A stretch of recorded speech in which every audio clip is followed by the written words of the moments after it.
กิจกรรมยามเช้ามาเอามื้อเช้าเริ่มจูดแล้วยามนี้ไปฮื้อเลยเนาะมันลายโพดโอ้มากระยอกใหญ่กันจะ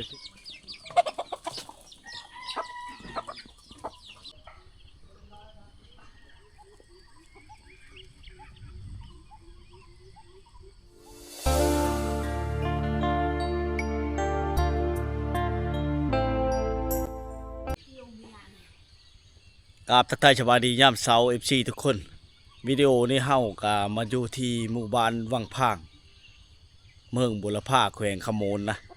นำพาพี่น้องมาติดตามชมภาพบรรยากาศกับที่ชาวบ้านเป็นบรรยากาศที่ได้ยินแต่เสียงนกฮ้องอยู่พี่น้องเมื่อคืนเนี่ยฝนตกว่าเกือบว่าเมื่อคืนทุกคนพ่อจะมาฮอดยามค่ำฝนตกเนาะฝนไข่แต่ฝนบ่ทำทางแต่บรรยากาศที่เฮาจะเดินทางไปบ้านต่อไปนะคือสิลำบากมื้อนี้แต่เฮามาเบิ่งกันเนาะแต่มื้อนี้เฮาจะพาตามติดภาพบรรยากาศกับที่ชาวบ้านในบ้านวังพางแค่ก่อน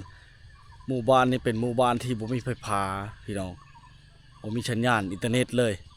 เฮาก็ได้โอกาสดีมื้อนี้ได้มานอนนำที่พักท่านหมอเนาะเพิ่นจัดแจงให้อย่างดีนะคือสิแม่นพนักงานเพิ่นมานอนหลายครั้งแล้วพี่น้องถึงเนาะสาเหตุที่เขาเจ้าตั้งห้องหมอน้อยวังพางนี้มันเป็นใจกลางหมู่บ้านแต่ว่าห้างแต่บ้านอื่นเนี่ย10 ปลายกิโลไปเลยแต่เฮามาบ้านวัดทางมาบ้านวัดหรือว่าบ้านอย่างห้วยแฮดนี่แหละแต่เฮาก็บ่ทันเคยไปมานะทีมงานเพิ่นเนาะหากมาครั้งทำอิฐทุกคนมันจะมีน้ำลิ้นในบ้านเขาเจ้าเมื่อเช้ามาได้ยินเสียงเขาเจ้าต่ำเข้าบุบบัมบุบบัมได้นี่เสียงมาหรืออาจอเนาะยอกกันเป็นชนเผ่าบูรูมีเพียงแต่6 หลังคานะทุกคนบ่หลายเนาะกิจกรรมยามเช้าเขาเป็นอะไรเนาะยามเช้าเขาเจ้าก็คือการต่ำเข้าหรือว่าเอาน้ำเมื่อกินหรือว่าไปให้ไปโฉนนะลักๆกับเจ้าเฮ็ดให้อาชีพลักๆกับเจ้าในหมู่บ้านนี่เนาะน้ำมดเลยล่ะเอาอยู่ไหนคุณบ่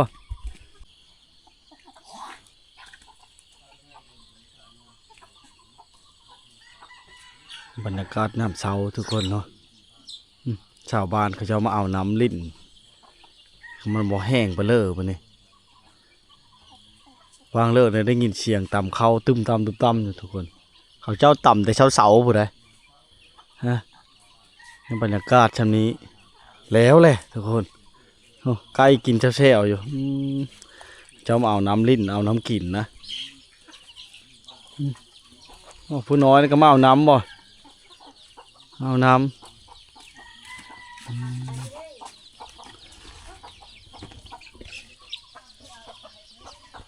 ไก่กินเช่าๆทุกคน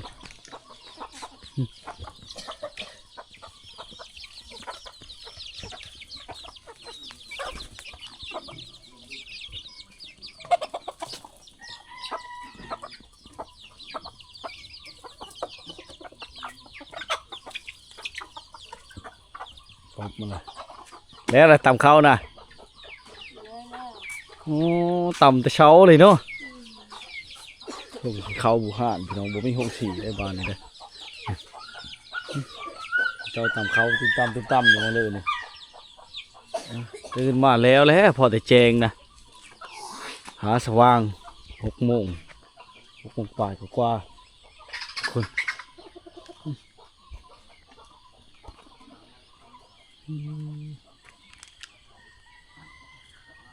เอาไปเอาน้ำอยู่เชื่อผู้ชาวฮะอยู่ไหนคุณบ่เด้แห้งอยู่เด้นี่กะ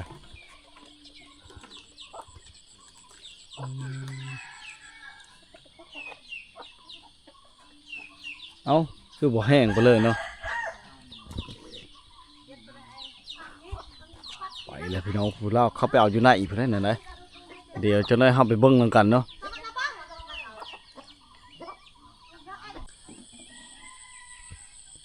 โอ้ก็เจ้าอาบน้ำลิ้นเลยทุกคนมาจากคือจิเมนมาจากภูเขาคือจิลายบอน สบายดีผู้สาวมาเอาน้ำเนาะผู้สาวเนาะเอาไปให้บ่เฮ็ดให้บ่ยามนี่กิจกรรมยามเช้ามาเอามื้อเช้าตามข้าวแล้วแหละบ่ได้ตามแล้วเขามีซีแล้วเอใช้น้ำมันบ่เอต่ำแต่บางเฮิรนชื่อเนาะตักโดนบ่เลยสิได้ไฟฟ้าเนาะแต่ก็บรรยากาศดีได้ยินแต่เสียงนกฮ้องแซวๆอยู่นี่คือบรรยากาศยามเช้าพี่น้องเนาะที่เขาเจ้าเอาน้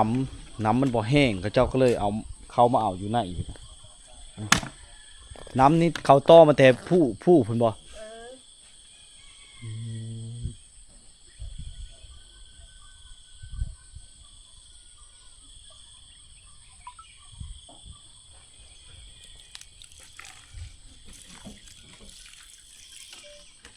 กิจกรรมยามเช้าที่หมู่บ้านว่างพางเนาะทุกคน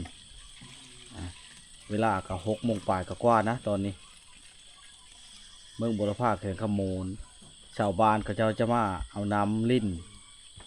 เมื่อไว้ใช้ไว้กินเนาะไว้ดื่มมันจะไหลตลอดฤดูแล้งฤดูฝนเลยบ่เมื่ออะไรพูดนะคือสิพ่อแล้ววันละโต้งอยู่นอกน้ำเมดมันมีแห้งก็เลยเขามาเอาในพี่นะพี่น้องบ้านนี้บ้านบอกกว้างเด้พี่น้องมีเพียงแต่6 หลังคาเนี่ยเป็นหมู่บ้านลึกลับเขามาบอกค่อยมีผู้เลิกกายประกายมาเลยนะ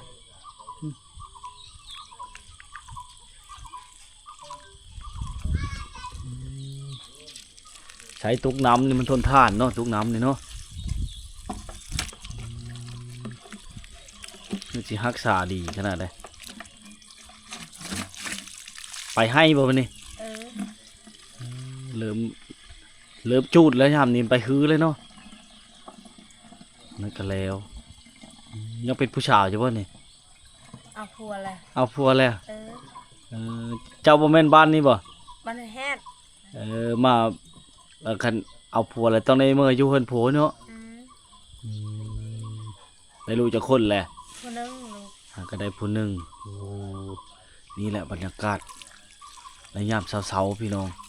นี่มีแต่เสียงนกฮ้องแซ่ๆอยู่นะนกกระโดกนกอีกอย่างต่างๆธรรมชาติอ้อมล้อมหมู่บ้านกระเจ้าเลยเนาะมีแม่น้ำเสก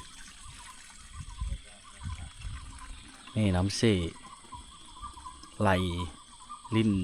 แม่น้ำข้างๆ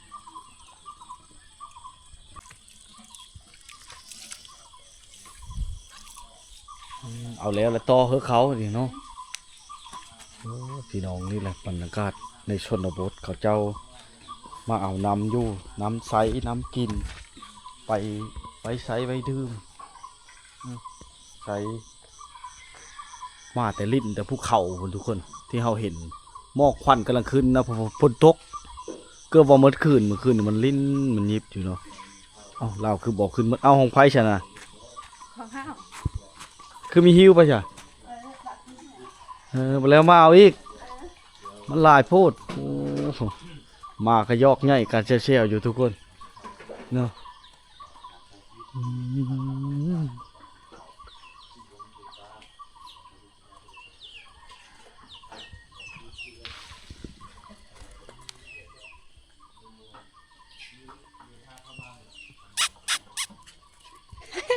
หมามันยอกง่ายกันนะทุกคนเนาะ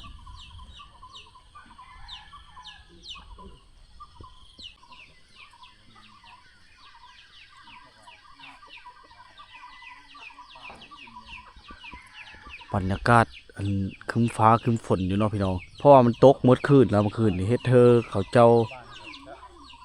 ไปการเขตกับหูว่าใดหรือบ่นะ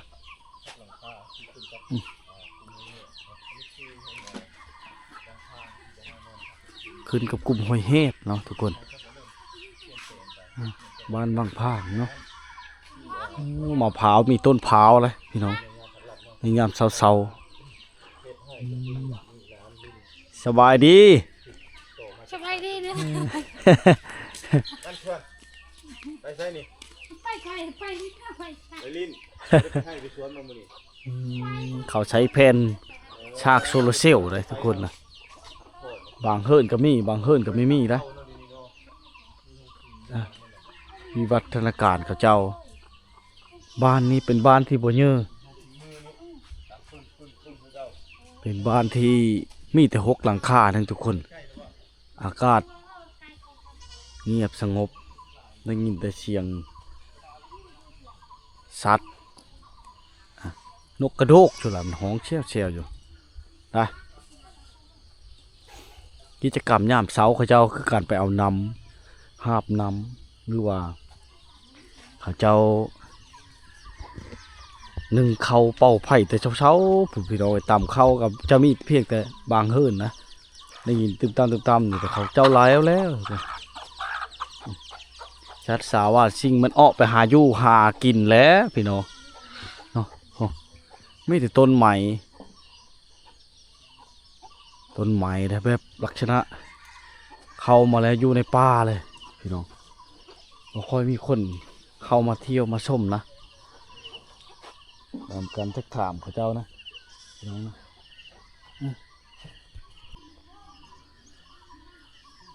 ถึงจะเป็นบ้านในชนบทห่างไกลลีรอนะแต่รถไถเข้ามาได้อยู่ทุกคนรถใหญ่นี่ถ้าฝนตกเลยจะเข้ามาบ่ได้นะในฤดูแล้งกะเข้าฝนตกนี่เข้ามาบ่ได้แน่นอนเพราะว่าไกลเลยพี่น้องเดินทางมาฮอดกันจนค่ำมือก่อนเนาะมือว่าน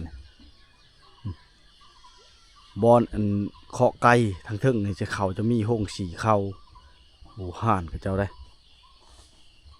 แล้วก็บัดปัจจุบันนี้เขาเจ้าก็ได้นำใช้ห้องสีน้อยมาสีเข้าได้ทุกคนเนาะมุ่งไปตรงคอจากธรรมศาสตร์เพราะถ้าพอดีบ่อยากเห็นเลยได้ทุกคนมีเพียงแต่บางบ้านแล้วที่เขาเจ้ามุ่งไปตรงคอนะนี่ทางลุ่มเนี่ยเขาเจ้ายังพึ่งไว้นี่ทุกคนวางชุกเชิญก็มีกันเลยโอ้ชิเข้าบุหานนะทุกคนซากอยู่ลุ่มเนาะชัดเบหมูแบบหมูป่าเลยทุกคนน้อยยาวพันหมูป่าเลยทุกคนก็เพิ่งเคยเห็นเนาะโอ้แบบหมูป่าเลยทุกคนจะเป็นลูกซอดหมูป่านะแถวนี้หมูป่าคือชิลายเพราะมันเป็นธรรมชาติอ้อมล้อมด้วยภูเขาเลยที่เฮามาเห็นเนี่ยภูเขาอ้อมไปหมดเลยนะอยู่กับธรรมชาติล้วนๆเลยที่เฮาได้มาสัมผัสเนาะที่เฮาได้มาสัมผัสตัวจริง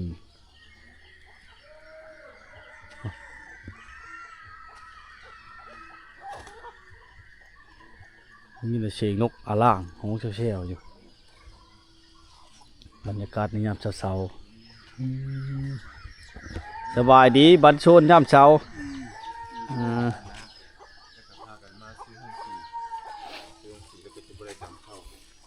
บ้านสวนมาสวนมาแห้งโอ้ฝนพอสมควรเมื่อวานนี้ ฝนตกแห้งเนาะตกจะเถื่อนอะไรอยู่ทางพี่ ฮะ ตกจะเถื่อนละ ซองเทือนี่แหละ สองเถื่อนนี่แหละเนาะ อืม เถื่อนเมื่อคืนนี่แห้งอีหลีเมื่อคืนนี่ ธรรมดาอ่ะ ธรรมดาเลยเมื่อคืนเนาะถือว่า ตกต้มเบ็ดเนี่ยมันบ่ปานนี้ ฝนตกให้ชาวบ้านนี่ได้น้ำเข้าปลูกข้าวจังหน่อยนี่เนาะ เดือนหกมานี่นะ เรียบร้อยแล้วบ่ ยั ทางเรียบร้อยแล้วจุเรียบร้อยแล้ว จูดแล้ว โทษ จูดแล้ว ฮื้อแล้วบ่ จูดแล้ว ยั ยังแต่ชักเท่านั้นนะ ตามทางนี่แม่นให้เขาเจ้ามันบ่ตามทาง บอกให้เข้าบ้านนี่ ให้อยู่ในบ้านนี่แหละ เออ ไปเฮ็ดตามทางน่ะเด้อ เออ บ่ได้เห็นหัวเลยบ่แถวนี้ เฮ็ดได้อัดได้อัด ได้อัดบ่ ตามทางมันเอาตามทางเอา เออ บ่ให้งัวขึ้นน่ะเนาะ เพราะว่ามันกิ้วได้หน่อยนะ เดี๋ยวต้องได้อัดตามทางเอาเพราะว่ายันงัวขึ้นไปกินเครื่องโคงละปุเขาแบบเวลาเขาเจ้าซักข้าวซักให้นะจังน้อยเวลาเขาเจ้าจึงจะเริ่มซักให้ฝนมันตกลงมานี่ก็เพื่อให้ชาวบ้านนี่แหละเนาะ ได้ซักเข้าซักให้มันจะงามนะครับสิว่าแล้วก็ได้คือว่าปีนี้ก็ฝนตกดีเนาะตกดีอยู่หมู่บ้านนี้มีแต่5-6หลังคาเนาะทั้งหมดเนาะ 7 หลังคา 7หลังคาอันตัวเฮือนหลังนี้กับหลังนั้นเนี่ยเป็นหยัง อันนั้นนะเพื่อนนั้นในห้างมันเด้ไปอยู่น้ำน้องอะ โอ้ผู้ไม่ห้างนะบ่ เออ ไปอยู่น้ำน้องแล้ว เออ ปะเฮือนหลังนั้นเนาะ ปะ อันนั้นหลังนั้นได้ซะ อันนั้นก็แม่นน้องนั้นน่ะ ลูกกู ลูกคนนั้น ลูกเขาเนี่ย ตอนนี้ก็อยู่คนเดียว อยู่กับผัวเนาะแล้วปะแล้วก็ไปพุ่น พี่น้องนี่แหละคือเฮือนของชาวบ้านนี่ที่เขาเจ้าอาศัยอยู่เนาะแต่ก่อนนี้มานี่ตำข้าวปึกเดี๋ยวนี้บ่มีแล้วเนาะ นี่ก็ยังตำอยู่บาง บางเฮือน บางเฮือนก็ตำอยู่ต้องขาดน้ำมันก็ได้ตำอ่ะ ผมบ่ได้ไฟเด้ มันบ่มีน้ำมันก็ได้ตำเนาะ เออ ตำคือเก่าเพราะว่าน้ำมันก็แพงเนาะช่วงนี้เนาะ คู่มือนี่ แต่ว่าข้อมูลข่าวสารก็ฮู้อยู่บ่ในบ้านนี่สมมุติว่าเฮาเบิ่งเฮาอยู่ฮู้ว่าสงครามมันหยังคืออยู่ในเมืองน่ะฮู้อยู่บ่ เบิ่งตามโทรทัศน์นะสัญญาณบ่มี เบิ่งนำโทรทัศน์ ถ้ามีสัญญาณก็ได้เบิ่ง บ่มีสัญญาณเลย สัญญาณโทรศัพท์บ่มีเพิ่นว่าเนาะอาศัยเบิ่งแต่ส่องลาวส่องหยังไปนั่นแหละเนาะ ใช่เท่านั้น ก็คำที่ว่าแล้วกันยังย้อนยุคแบบยุคเก่าอยู่ เบ้อ ยังแบบเก่าอยู่เลยพี่น้อง แต่ว่าไฟใช้โซลาร์เซลล์บ่ แม่นล่ะ สากโทรศัพท์มันยังได้ ไหลสักคนจับ สากโทรศัพท์เบิ่งหนังได้เนาะ เท่านั้นได้เท่านั้นน่ะ ก็ยังดีที่ว่าหมู่บ้านนี่มี5-6หลังคาแต่ว่ายังมีสุขศาลาเนาะ มีสุขศาลาน้อย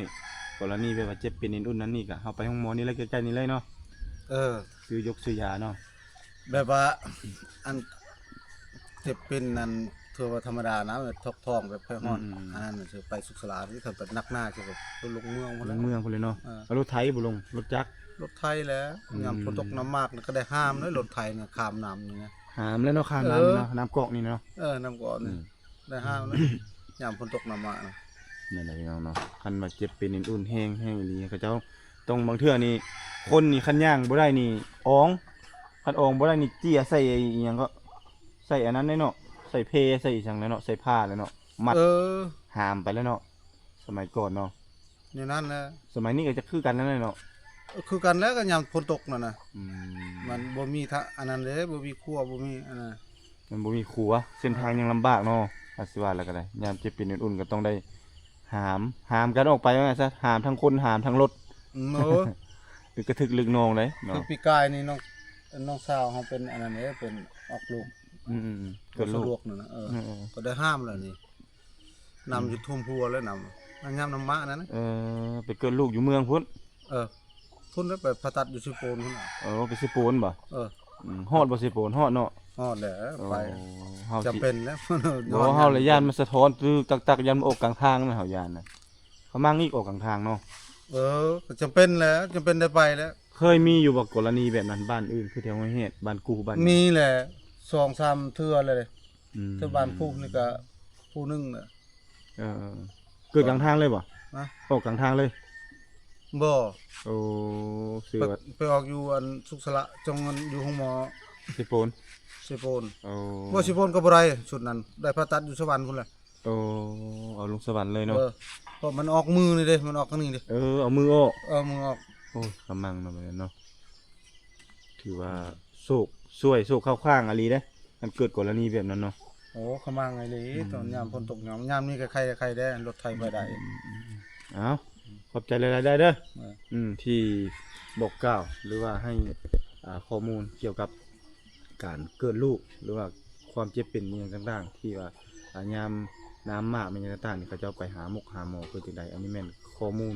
จากชาวบ้านที่เฮาได้สัมภาษณ์พี่น้องเนาะเอาต้องขอบใจหลายๆเด้อ บ้านเจ้านี่คือหมู่ป่าเนาะโอ้ หมูป่ามันมาผสมพันธุ์เลย ยานหมู่ป่ามาผสมพันธุ์เพราะว่าแม่นแล้วเด้ ตอนเฮาอยู่ตมิดนั่นน่ะหมู่ป้ายกันเข้าบ้านนี่แหละ ยังหลายอยู่แถวนี้เนาะ โอ้ยยามให้ยามชวนน่ะบ่ว่าแหละถ้าบ่เฮ็ดคักแน่ก็บ่ได้กินข้าวเลย หมู่ป่ากินหมดเดี๋ยวนี้ก็ยังหลายอยู่เนาะ มีก็ยัง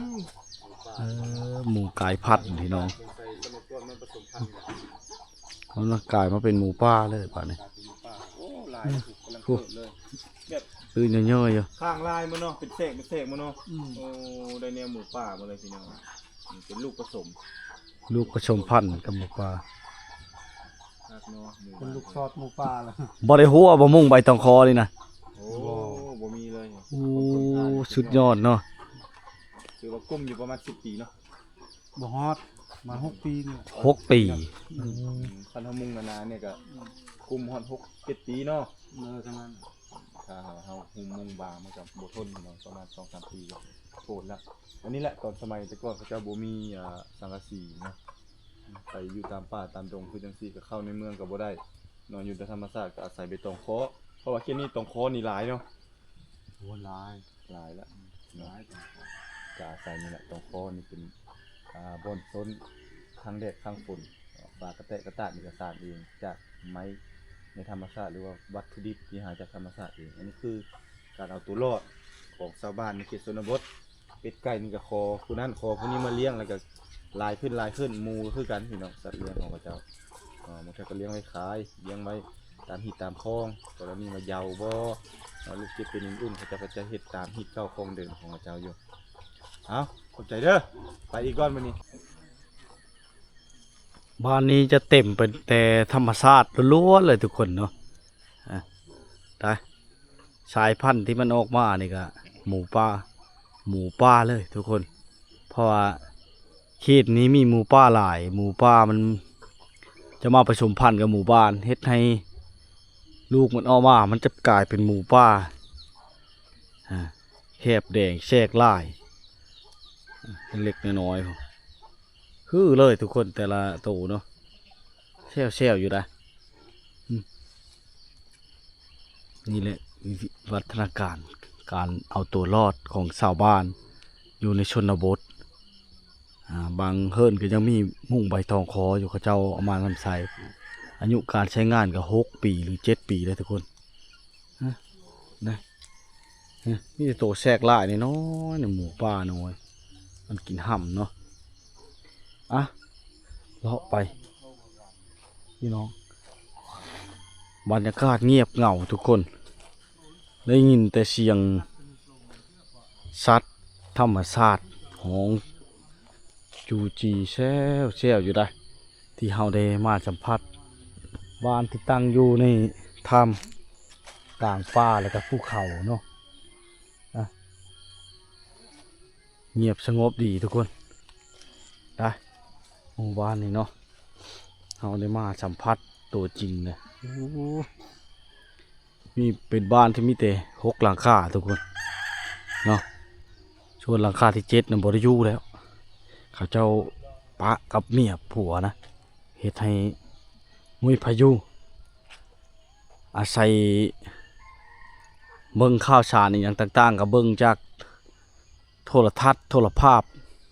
เนาะเอามาเบิ่งมาชมนะทุกคนนะหมู่บ้านนี้จะอ้อมล้อมด้วยภูเขากิจกรรมในยามเช้าเขาเจ้าก็กาเกี่ยมนึ่งข้าวเป่าไผ่เกี่ยมขึ้นให้ไปสวนนะบ้านนี้จะบ่มีการเฮ็ดมันต้นเฮ็ดเม่นอย่างต่างๆเฮ็ดสวนเม่นขายทุกคนเพราะว่ามันไก่จากบ่อนขายเฮ็ดให้บ่สามารถเอาไปฮอดได้เขาเจ้าจะบ่มีสวนมันต้นอย่างต่างๆมีแต่อาศัยปลูกข้าวพอประทังชีวิตกินและก็บ่มี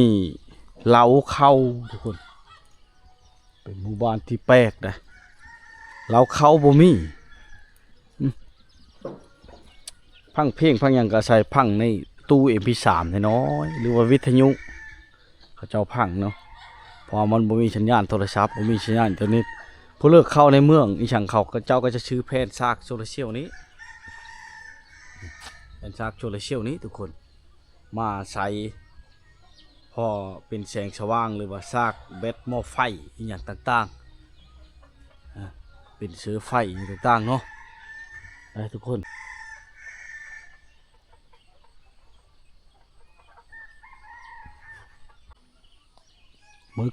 มื้อสมัยก่อนเขาเจ้าบ่มีสังกะสีบ่มีสายแปนก็บ่มีนะวิวัฒนาการของชาวบ้านเขตนี่เขาเจ้าเอาใบตองคอนี่ใบตองคอ ที่เฮาเอามะมันมาโละหรือต้มมองเขานะทุกคน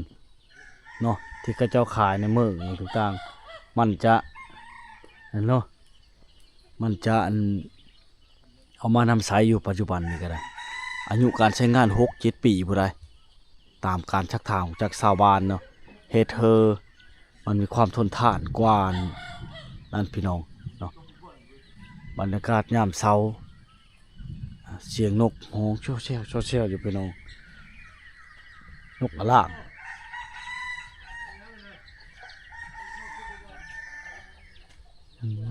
นี่ทุกคนคือไวดินนี่ยังน้ำใสได้แถวนี้แหละเขาไว้มัดหูมันห้าวครับหั่งไก่เขาเจ้าเฮ็ดสารจากไม้ธรรมชาติ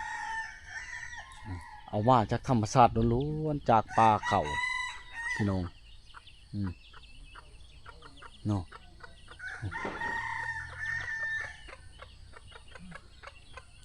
นกฮ้องแซวอยู่ทุกคนเลยบรรยากาศดีเงียบสงบได้บ้านนี้ได้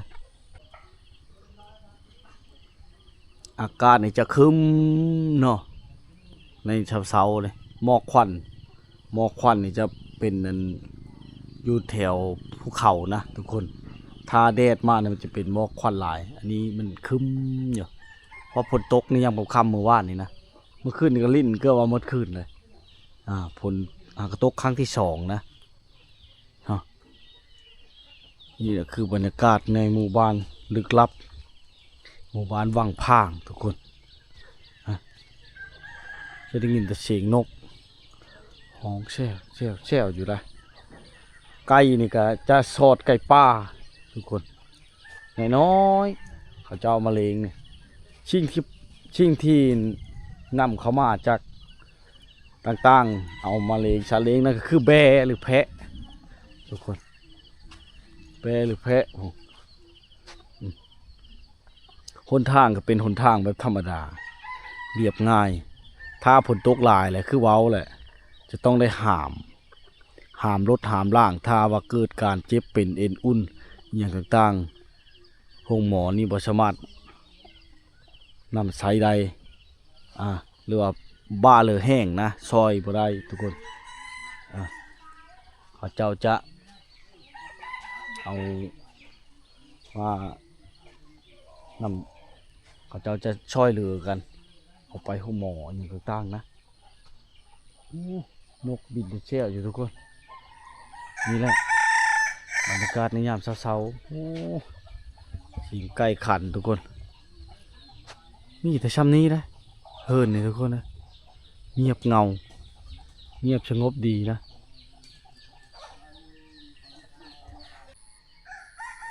อันนี้ก็จะเป็นหลังเฮิร์นกับเจ้าที่บริยูเลยนะทุกคนหลังจากเขาช้างครอบครัวเนาะมุ่งลงไปตรงคอได้นี่ค่ะครอบครัวปะหางช้างดีปะกับเมียกับผัวเหตุให้บริยูหลังนี่พี่น้องนี่เป็นหลังที่7ของหมู่บ้านก็เลยเพียงแต่6 หลังคาได้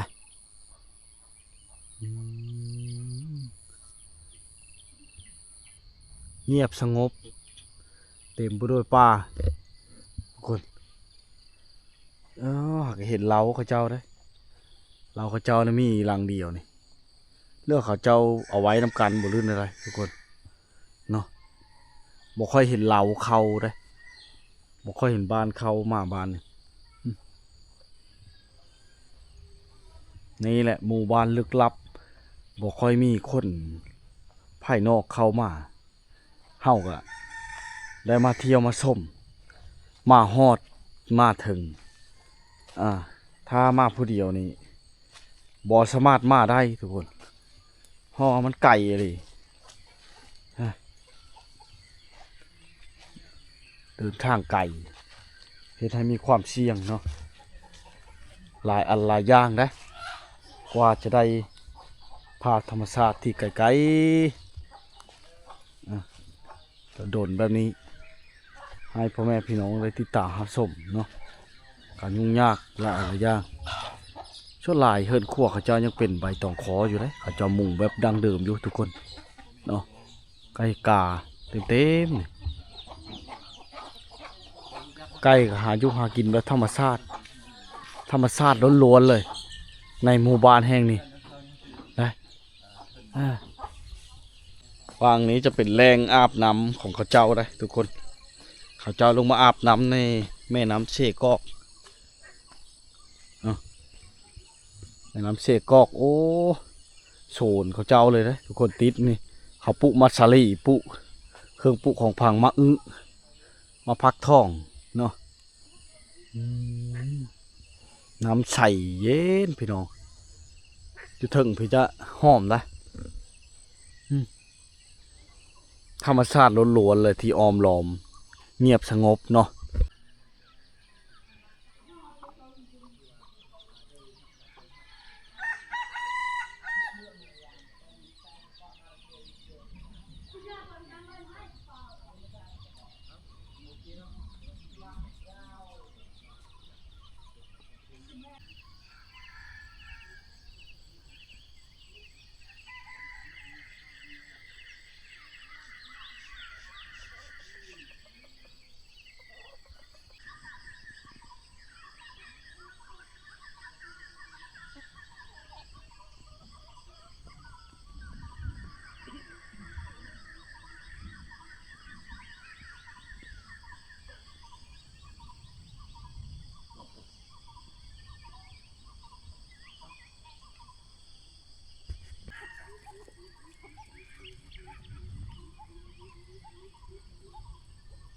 กุมแบเขาเจ้านี่อยู่แบบธรรมชาติเลยได้เขาปล่อยมาเนี่ยโอ้ยามมื้อเช้าเนี่ยเขาไม่ได้ขังเลยทุกคนตื่นเช้ามันออกมาเลยนะเป็นดองแช่อยู่หมู่หรือว่าชัดเลงเขาอย่างต่างๆให้เขาเจ้านะเขาจะตันทางเฮ็ดประตูโฮบอลที่มันแคบเฮ็ดวางเดียวจบเลยทุกคนไปพี่น้องสำหรับวิดีโอนี้เฮาก็จะได้จบคลิปเพียงเท่านี้นะเลิกกาฝากเป็นกำลังใจให้ได้ทุกคนถ้าทุกคนอยากไปบ้านเลอเนาะเมืองเลอที่เฮาประทันได้ไปถ่ายถ้ามันพอไปได้เฮาก็เดินทางไปถ่ายหรือว่ามีข้อคิดเห็นใดๆข้อคอมเมนต์ได้เลยเนาะก็สามารถสอบถามข้อมูลอีกช่างได้นะพี่น้องในการเดินทางก็ลำบากเพื่อจะมาฮอดมาถึงนะคือเว้าเลยอาชีพหลักๆเขาเจ้าคือการเฮ็ดให้หมู่บ้านบางผางเนาะเฮ็ดให้เฮ็ดสวนปลูกเครื่องปลูกที่พ่อประทังชีวิตไปได้พี่น้องพ่อเยียวยาเนาะสิมีทำนี่ล่ะพี่น้องเอ้ย